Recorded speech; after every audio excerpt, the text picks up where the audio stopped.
warahmatullahi wabarakatuh. Alhamdulillah hamdan muwafiqan li ni'amihi mukafi'an li mazidihi.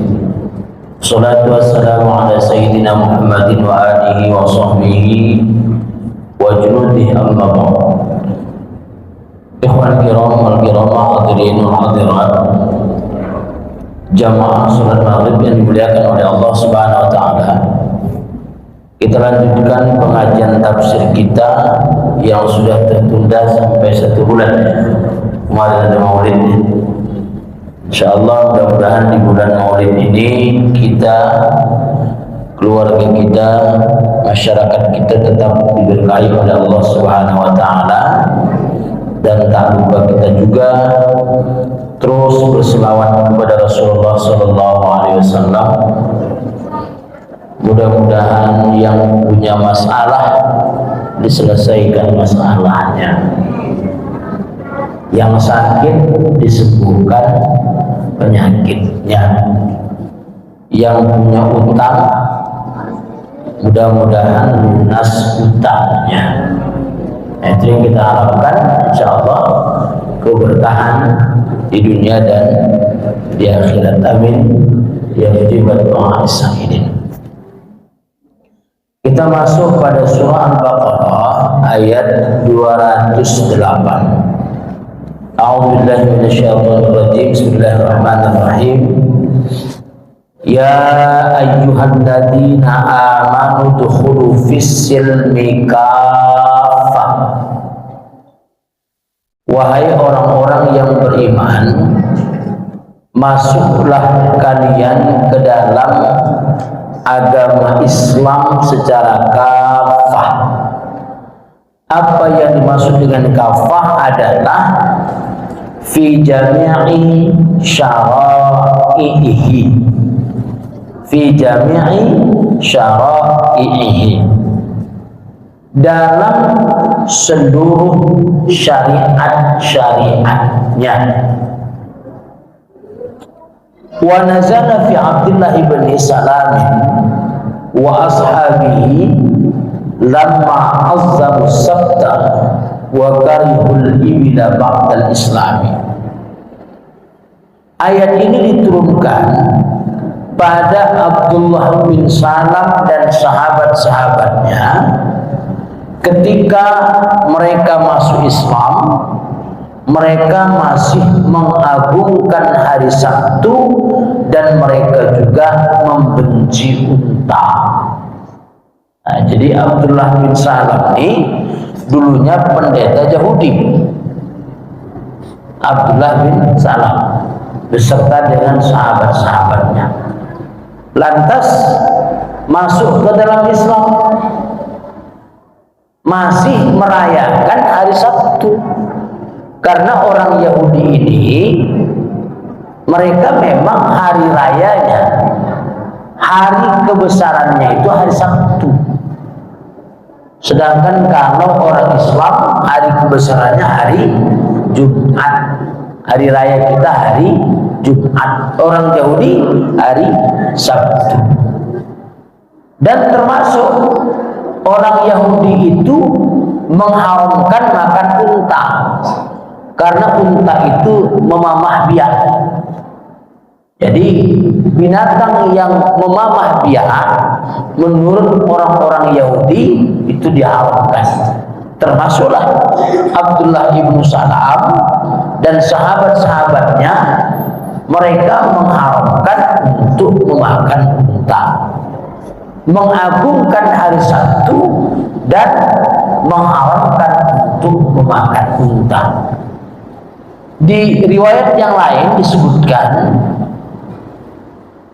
beliau atau Abdullah ibn Salam itu masih menggunakan kalung salib. Nah, itu.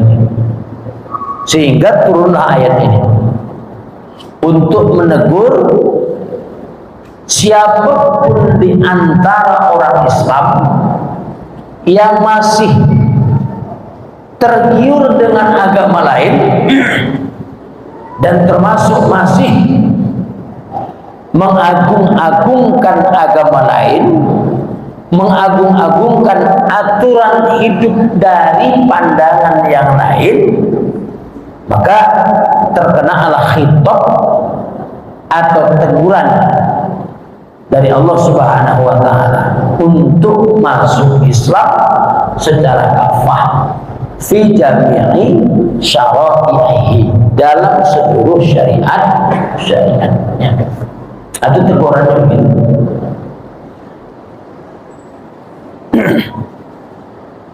Wala tattabi'u khutuwati syaitan, dan janganlah kalian mengikuti. Khutuwat maknanya adalah turuq, jalan-jalan, godaan-godaan. Janganlah kalian mengikuti jalan-jalan, jejak langkah, godaan-godaan syaitan. Tazyinuhu bitafriq, dengan menghiasi godaan itu untuk mencari hal-hal yang kita senangi di dalam Islam, meninggalkan apa yang kita anggap tidak senang kita melakukannya. Itu namanya tazyinuhu bitafriq. Contoh, sholat kita senang, sholat kita. Puasa kita senang, puasa kita. Haji kita senang, haji kita. Tapi begitu Allah mengharamkan riba, tak senang kita. Mana bisa hidup tanpa riba sekarang? Padahal Allah menyatakan wa ahallallahu al-bai'a wa harrama riba. Allah menghalalkan jual beli dan mengharamkan riba. Tak senang kita. Nah, itu berarti bahwa mengambil ajaran yang kita senangi, meninggalkan apa yang tidak kita senangi. Ambillah Islam itu semuanya, supaya berkah hidup kita, supaya kita tak mengikuti jejak langkah syaitan ketika kita meninggalkan apa yang tidak kita senangi di dalam ajaran Islam. Kenapa? Innahu lakum aduwwum mubin. Sesungguhnya syaitan itu adalah musuh kalian yang nyata. Syaitan itu musuh kalian yang nyata. Sehingga apapun yang ada dalam Islam, ambil. Dalam sholat ada rukun syarat, tidak boleh satupun rukun, tidak boleh satupun syarat itu dilanggar, tak boleh. Dalam Islam ada puasa, tak boleh satupun rukun, tak boleh satupun syarat dilanggar dalam puasa. Kenapa? Batal sholatnya, batal puasanya. Dalam haji juga begitu. Tak boleh ada satu rukun, satu syarat. Dalam pernikahan juga begitu. Akad harus jelas. Kalau tidak, tak sah nikahnya. Aku terima nikahnya, tak pakainya. Tak pakainya kita gusar. Batal. Itu tak pakainya. Kalau itu akad nikah. Bagaimana akad yang lain? Akad bisnis. Sudahkah bisnis kita ini akadnya sesuai dengan ajaran Islam? Sudahkah? Kenapa? Kepemilikan kita terhadap barang, kalau akadnya itu fasid, rusak, apalagi batil, barang yang kita miliki itu selamanya secara hakiki itu bukan barang kita dan haram kita memilikinya. Contoh leasing. Nah, ini hati-hati nih. Leasing. Leasing itu apa? Jual beli sewa. Kenapa jual beli sewa?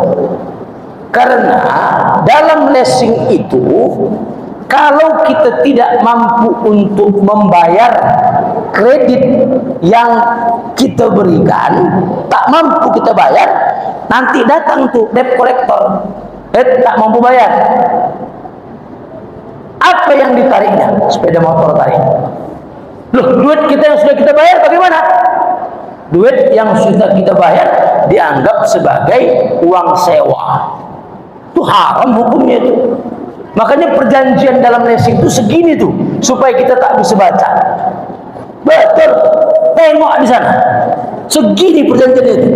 Kita pun malas baca, padahal di dalam akad itu penuh dengan akad batil, penuh dengan akad fasid. Hati-hati. Di dalam leasing itu. Kenapa? Belum lagi keterlambatan dalam pembayaran. Terlambat bayar dikenakan bunga. Jadi dalam akad leasing itu ada dua, akad fasid satu, rusak, batil satu lagi di dalamnya ada akad riba. Kenapa? Keterlambatan dalam pembayaran bisa dikenakan denda yang disebut dengan riba atau bunga tadi. Hati-hati itu. Kalau kita melakukan akad itu, barang yang kita miliki itu setiap kita bunyikan mesinnya, cetit, itu haram untuk kita miliki. Kenapa? Akadnya tidak sah. Sama dengan pernikahan. Coba, kalau akadnya tidak sah bagaimana? Haram kita. Haram tidak kita memiliki istri kita. Haram. Begitu juga. Jadi bagaimana ini? Yang lalu sudah, yang akan datang jangan buat lagi. Akadnya yang betul. Oh, bagaimana Ustaz akadnya? Pertama, akad kredit boleh dalam Islam, boleh. Akadnya gimana? Akadnya tetap kredit. Aku beli barang ini atau sepeda motor, misalnya kereta, dengan harga 20 juta. Oke, baik. 20 juta. 20 juta. Ku kredit berapa DP? DP berapa? Katakanlah DP 3 juta. Oke. Berapa per bulan? Sekian. Oke. Tapi kalau seandainya aku tidak bisa bayar, nanti bagaimana? Hitunglah. Yang tadi itu 20 juta. Berapa yang sudah kita bayarkan? 10 juta. Berarti utang kita 10 juta lagi. Ini sepeda motor masih ada, masih jual. Karena itu termasuk untuk bayar utang. Berapa lakunya yang sudah second? Wah, cuma 10 juta. Bayarkan, selesai. Habis memang. Kita tak punya utang dan kita tak punya sepeda motor lagi, tapi akadnya syar'i. Akadnya syar'i. Satu. Yang kedua, yang saya bilang tadi akadnya adalah akad fasid tadi itu, rusak. Akad wakalah. Akad gadai. Apa yang digadaikan di dalam leasing itu? Buku hitam. Buku hitam kita ditahan. Berarti bahwa akad gadainya tadi itu, buku hitam kita menjadi buku gadai. Buku hitam sama sepeda motor itu kan sama sebetulnya nih. Sama dia. Tak bisa dipisahkan. Kalau mau barang yang lain diborohkan atau digadaikan, mari buku hitam sama saya, BPKB-nya mari. Loh, jadi borohnya mana? Ini ada surat tanah. Surat tanah ini ada. Berapa harga surat tanah itu? Tanah ini harganya 800 juta misalnya. Atau katakanlah yang sedikit aja, yang 100 juta. Nina, inilah surat tanah ini gadainya. Mari buku hitam, mari. Baru sah dia. Kenapa tidak boleh mengakadkan gadai atau boroh barang yang kita perjualbelikan? Tidak boleh. Itu batil atau fasid itu. Lihat di dalam kitab fikih mazhab Syafi'i, itu jelas. Barang yang kita beli haram digadaikan. Barang yang masih diperjualbelikan haram untuk digadaikan. Nah, begitu. Akadnya jelas. Nah, itu berkaitan dengan persoalan leasing tadi itu. Belum lagi keterlambatan dalam pembayaran. Kalau terlambat bayar, tanggal berapa bayar? Dikenakan denda misalnya. Sekarang katanya ada yang tak kena denda, ada juga. Tak kena denda, yang penting bayar, ada. Tapi ada juga yang mengenakan denda. Misalnya, nah itu penuh juga. Nah, ini dari mana kita tahu? Belajar. Di mana? Fikih. Ada dalam fikih? Ada. Itulah yang dimaksud dengan ya ayyuhalladzina amanu dukhulu fis silmi kafah. Hei orang Islam, kalau mau Islam 100% lah, jangan tanggung-tanggung, masuk sekalian. Kenapa? Kalau kita tak masuk Islam secara keseluruhan, maka kita mengikuti jejak langkah setan. Hati-hati itu. Seluruhnya kalau kita mau masuk, jangan tanggung-tanggung. Makanya tidak boleh tazyinuhu bitafriq, tadi tak boleh dihiasi oleh setan. Nah, tak betul itu. Yang penting kau kan sholat, yang penting kau kan berhaji, yang penting kau kan berselawat, yang penting kau tidak bisa. Ini ayat menjelaskan kita masuk Islam secara kafah. Seluruh syariat-syariatnya harus kita pahami. Itu makanya kita dengan teman-teman di Medan sekarang bersungguh-sungguh berusaha. Insya Allah Allah bantu. Allah bantu itu. Ya, Allah bantu. Jadi kita di Medan juga begitu. Jadi ada yang mau pengusaha yang kemudian kita kredit syar'i, kita jalan. Kalau tidak mau, stop. BPKB-nya mari. Tak bisa, oh kalau tak mau tak bisa. Mau ditukar, nah baik BPKB mari. Nih surat tanah nih, nah ini sebagai bedanya. Mau nggak Bapak? Oh kalau begitu mau saya, berarti betul mau. Nah kita sedang berusaha nih dengan teman-teman bagaimana caranya hidup kita ini sesuai dengan syar'i. Bahkan, nah itu bahkannya nih, kita membuat kafe syar'i lagi. Mau laku mau tidak, yang penting kita ingin perkenalkan kepada masyarakat ini loh yang syar'i. Kafe-kafe yang itu kumpul laki-laki perempuan, tilat soalnya laki-laki perempuan. Kita membuat kafe khusus laki-laki, perempuan dilarang masuk. Sampai begitu kita ini. Untuk apa? Memperkenalkan Islam ke tengah-tengah masyarakat. Islam yang mana? Fi jami'i syara'ihi, dalam seluruh syariat-syariatnya. Katanya kita mencintai Nabi, katanya kita berselawat kepada Nabi, tapi kenapa jalan Nabi tidak kita ikuti? Ini kan ngomong kosong aja. Banyak kita Allahumma sholli ala sayyidina Muhammad, mulut jalan Nabi kok kita benci. Ini kan jalan Nabi nih. Yang mengharamkan riba siapa? Nabi. Yang mengharamkan akad itu tidak benar siapa? Ajaran dari Nabi. Di situ persoalan kita ini.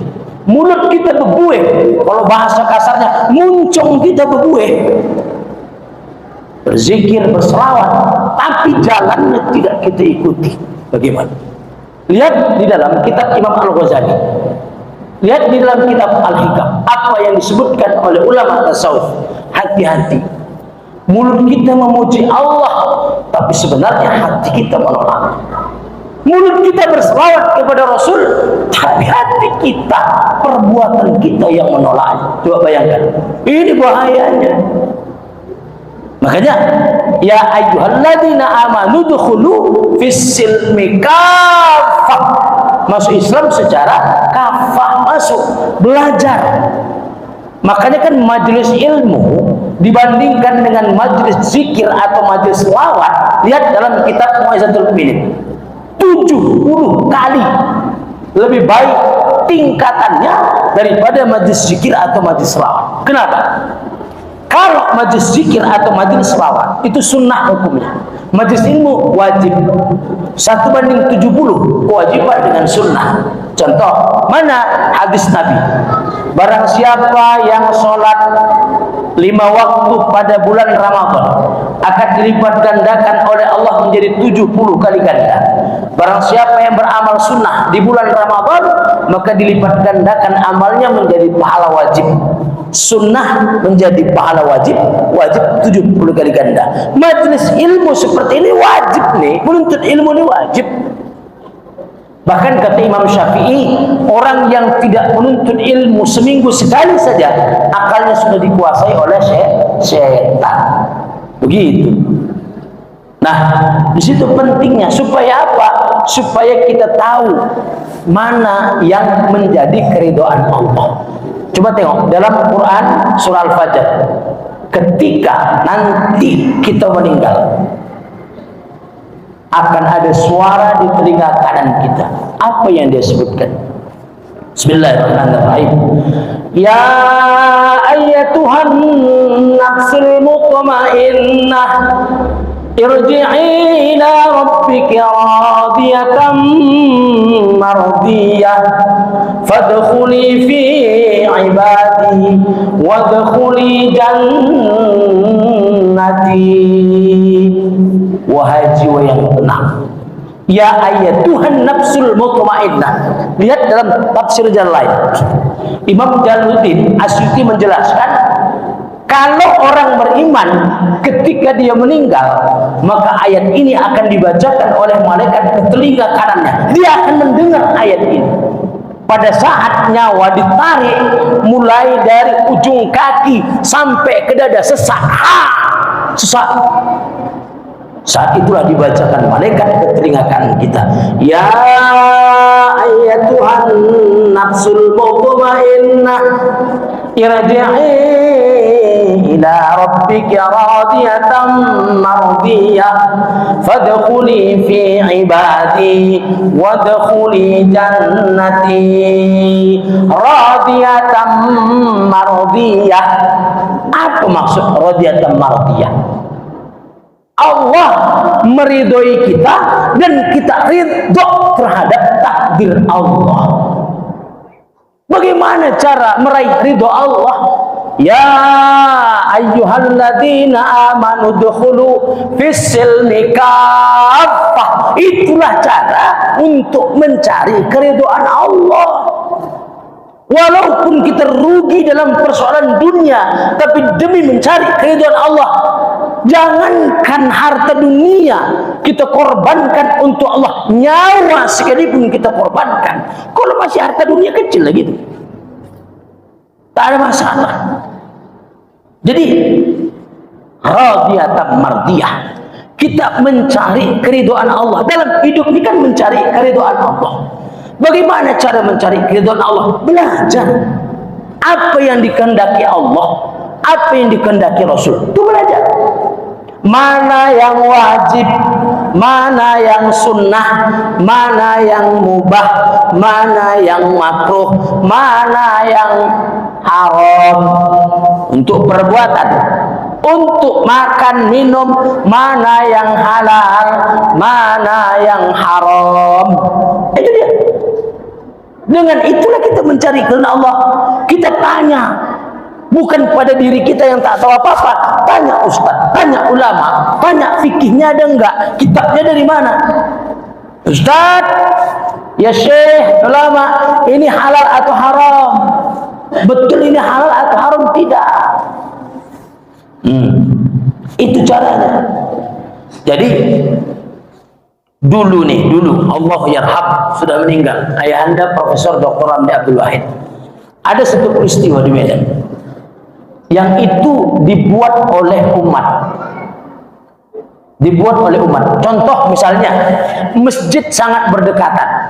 Dalam fikih kan jelas, masjid yang berdekatan, nah, yang azan duluan atau masjid yang duluan itu sah, masjid yang belakangan dianggap sebagai masjid diror. Kenapa? Dekat sekali. Untuk apa?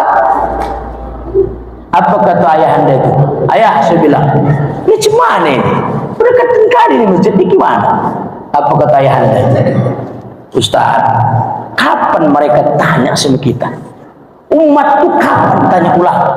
Kadang-kadang umat itu dia buat suruh sendiri saja Ustaz. Bukan ada tanya dia sama kita. Tak ada. Jadi kapan umat itu tanya sama kita? Tak pernah mereka tanya. Suruh aja mereka buat. Suruh mereka buat. Tak pernah. Kalau zaman Nabi betul, orang tanya kepada Nabi, ya Nabi, ini boleh tidak? Zaman ulama-ulama dulu tanya, ya Imam Syafi'i, ini boleh tidak? Ya Imam Malik, ini boleh tidak? Sekarang tak ada. Ya sudahlah, nafsi-nafsi saja. Kenapa? Hidup kita ini kan Allah ciptakan supaya kita beribadah. Wa ma khalaqtul jinna wal insa illa liya'budun. Dan tidak kuciptakan jin dan manusia kecuali untuk melakukan ta'abbudiyah. penghambaan, penyembahan kepada. Hidup kita ini penuh dengan penghambaan. Dari mulai tidur sampai kemudian kita masuk tidur lagi, kata Mbak Surip, kan? Kalau bisa penuh dengan ibadah. Kenapa? Niat kita ikhlas lillahi ta'ala, hanya untuk mengabdi kepadanya. Maka dalam kehidupan ini harus kita pahami bagaimana berakad bisnis yang syar'i, pahami, karena kita berbisnis. Bagaimana memahami haji yang mabrur, karena kita naik haji. Bagaimana sholat yang betul, karena kita melaksanakan sholat. Bagaimana puasa yang betul, karena kita melaksanakan ibadah puasa. Bagaimana pernikahan yang syar'i, pernikahan betul, karena kita masuk dalam pernikahan. Pelajarilah fikihnya itu, supaya apa? Kita faham apa kehendak Allah dalam hidup kita ini. Apa kehendak Allah? Supaya apa? Supaya kita mendapatkan keridhaan dari Allah. Ya, ini yang pertama. Yang kedua, kita ridho terhadap takdir Allah. Ini mohon maaf nih, ibu-ibu jangan marah. Saya mau cerita ini. Walaupun ada bini, gue sih udah tahu pengen gue cerita aja. Aku mau cerita aja ini. Mau cerita. Begini ceritanya. Ini takdir ya, takdir ya. Sebenarnya udah aku ceritakan sama biniku, tapi ini lebih seru lagi aku ceritakan ini. Ya, ini cerita asli, bukan buat-buat, dan memang faktanya terjadi. Ada kawan saya, namanya si Fulan, taruhlah si Fulan, pengusaha. Istrinya juga ada, istri pertama. Ini pokoknya ibu-ibu jangan marah, saya cerita. Ya, istri pertama. Rupanya kawan saya ini menikah lagi, yang kedua. Menikah dia yang kedua. Marah nih perempuan ini. Wah, padu, bertengkar, pulang, bertengkar hebat segala macam. Udah. Dengan bini kedua tidak pula. Nikah dia, bagus pelayanannya segala macam. Akhirnya cerai dengan bini pertama. Cerai. Saya ketemu dia, bang, dia bilang, jadi gimana bang? Dia bilang, cerai Ustaz jadinya. Sama bini pertama, iya Ustaz, cerai. Jadi kemana bini abang sekarang? Tak tahu Ustaz, katanya kerja di pabrik. Tak tahu lah saya. Anak-anak, anaknya 3. Ada di pesantren semua Ustaz. Satu ada yang kuliah sudah. Tak ada masalah lagi dengan anak-anak. Tak ada Ustaz. Dah. Akhirnya tersingkirlah bini pertama jadi. Saya tengok belakangan dia dengan bini keduanya, akhirnya kemudian mesra. Saya lihat usaha dibangun dia segala macam, bahkan mulai ikut pengajian segala macam lah begitu. Mesra. Ini fakta pertama.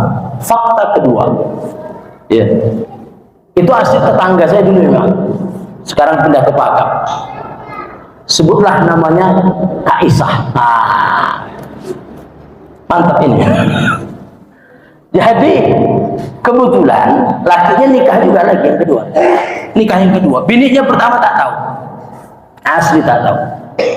Tapi akhirnya perempuan tuanya tahu.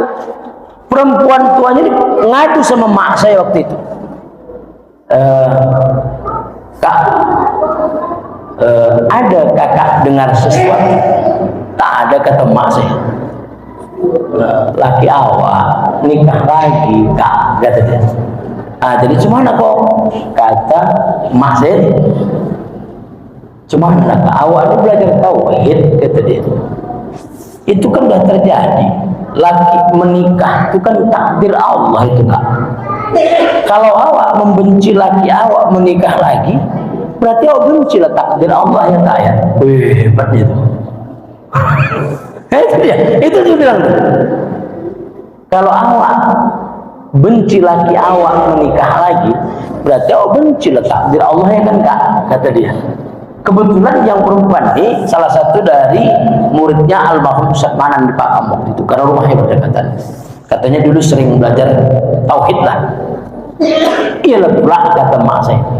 Cuma tak maulah saya sentil-sentil ya kak ya, kata dia. Oh iya, kata mak saya, tahu salah, itu ribut. Padahal nggak pernah ribut. Saya bertetangga sama dia itu lama, tak pernah saya dengar ada ribut. Lagi bini, hebat ini. Sudah, tidak. Dia, saya tengok, istilahnya memperindah dirinya, mempercantik dirinya, kan begitu. Bajunya disetrikanya, pulang lakinya tetap dicium tangannya, dikasihkannya air putih, pulang tetap dilayaninya, bahkan lebih bagus lagi pelayanannya. Tidak pernah disinggungnya lakinya itu nikah lagi, tidak, tak pernah. Pura-pura aja dia tak tahu. Begitulah. Dipikir lakinya pun perempuan ini tak tahu, santai aja. Ada santai, udah. Tiba-tiba agak heboh sedikit kan, dia pun tak enak. Jangan-jangan biniku ini sudah tahu kalau aku menikah. Kan begitu.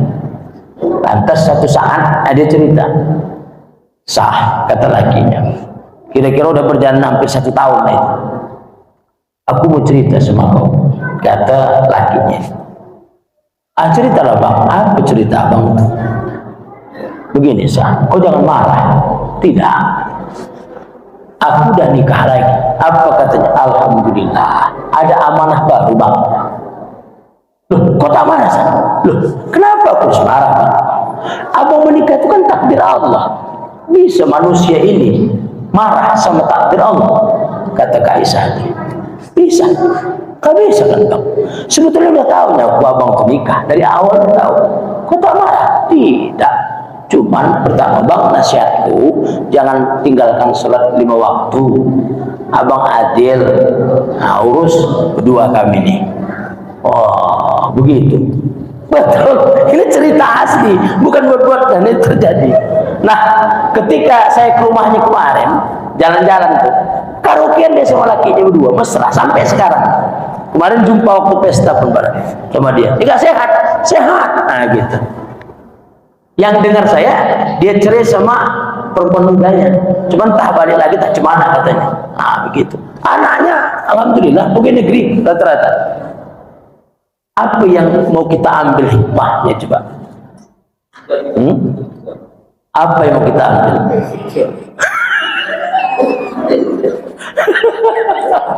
Apa yang mau kita ambil coba? Mardiyah. Ridho terhadap takdir Allah.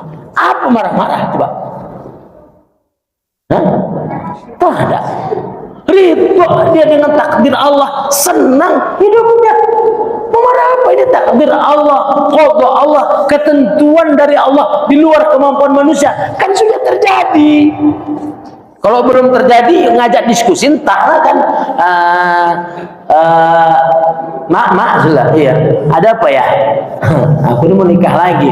Aduh, janganlah ya. Ya bisa kan? Belum terjadi. Ini sudah terjadi. Coba bayangkan. Nah, sakit hati boleh, menolak kebolehan Allah dalam hal poligami gimana? Boleh? Tak boleh. Tengok itu. Makanya saya bilang tadi, ibu-ibu jangan marah sama saya ceritanya nih. Mumpung ada bini saya di sini. Jadi begitu ya. Jadi itu yang saya alami. Mardiyahnya luar biasa. Ridho terhadap takdir Allah itu. Sesakit apapun yang kita alami, upayakan supaya kita mengucapkan Alhamdulillah, Alhamdulillah, Alhamdulillah. Itu yang harus kita pahami. Itu harus kita pelajari betul itu. Sesakit apapun yang kita hadapi dalam hidup ini, jangan lupa itu. Alhamdulillah, Alhamdulillah, Alhamdulillah. Ini payah-payah menyebutkan saja enak ini. Tapi begitu kita alami, bagaimana caranya kita kuat terhadap takdir dari Allah tadi itu. Cuma ingat, harus diawali dari yang pertama tadi, radiyah. Kita mencari ridho Allah, kita pahami apa yang menjadi kewajiban, apa yang sunnah, apa yang mubah, makruh dan haram. Pahami. Nah, apa yang terjadi pada diri kita terhadap takdir yang sudah ditetapkan bagi kita, ridho. hidup kita ini insya Allah akan bagus-bagus saja, baik-baik saja kalau kita ridho terhadap takdir Allah. Jangan sedikit pun ada dalam hati kita buruk sangka kepada Allah. Jangan. Nah, ini off the record tapi tak usah kasih tahu namanya. Cucunya meninggal. Cucu yang disayanginya tak sholat, dia protes, aku sama Allah, kata dia. Mak, hebat kali kawannya. bukan dia yang menang, dia yang tambahan hancur. Nah itu ya. Jam berapa Isya? 10 menit. Nah, baik, ada 10 menit lagi waktunya untuk silakan untuk tanya jawab. Kesimpulannya beginilah, untuk masuk Islam secara kafah itu tidak mudah. Pelajarilah Islam itu dengan bagus, mulai dari akidahnya, syariahnya, hakikatnya, makrifahnya. Pelajarilah Ustaz. Belajar. Kalau saya bilang begini, akidah lurus, syariahnya faham, hakikatnya mantap, makrifahnya benar. Nah itu dia. Itu pelajari. 4 ini harus dipahami betul. Terutama syariat tadi yang banyak orang tak paham. Apa hukum ini, apa hukum ini. Akad nikahnya aja bermasalah, kan begitu. Itu pahami betul. Nah, yang kedua, untuk apa kita lakukan? Untuk apa kita pelajari? Supaya kita bisa mendapatkan keridhaan dari Allah. Termasuk setelah itu selesai, maka PR kita selanjutnya, ridholah kita terhadap takdir dari Allah. Sesakit apapun yang kita rasakan terhadap takdir itu, kita bercoba untuk berupaya mengucapkan alhamdulillah, alhamdulillah, alhamdulillah. Ini tidak mudah, tidak. Tapi kita berdoa kepada Allah. Kalau itu pun terjadi pada kita, misalnya kita berdoa, kuatkan istiqomah aku ya Allah. Nah begitu, minta doanya kita. Mudah-mudahan kalau itu yang kita lakukan, insya Allah akan Allah tambah nikmat kepada kita. Allah urungkan bala, urungkan bala, tak jadi bala, tak jadi siksaan, tak jadi azab datang kepada kita. Sehingga kenikmatan hidup itu akan Allah berikan kepada orang tersebut hingga dia kemudian meninggal mampu untuk mengucapkan la ilaha illallah Muhammadur Rasulullah. Nah, mudah-mudahan itu yang dapat saya sampaikan. InsyaAllah Allah beri keberkahan kepada hidup kita, kepada keluarga kita. InsyaAllah dikumpulkan Allah kita di rumahnya yang mulia ini. Mudah-mudahan di akhirat nanti Allah kumpulkan kita pula di dalam surganya. Amin ya rabbal alamin.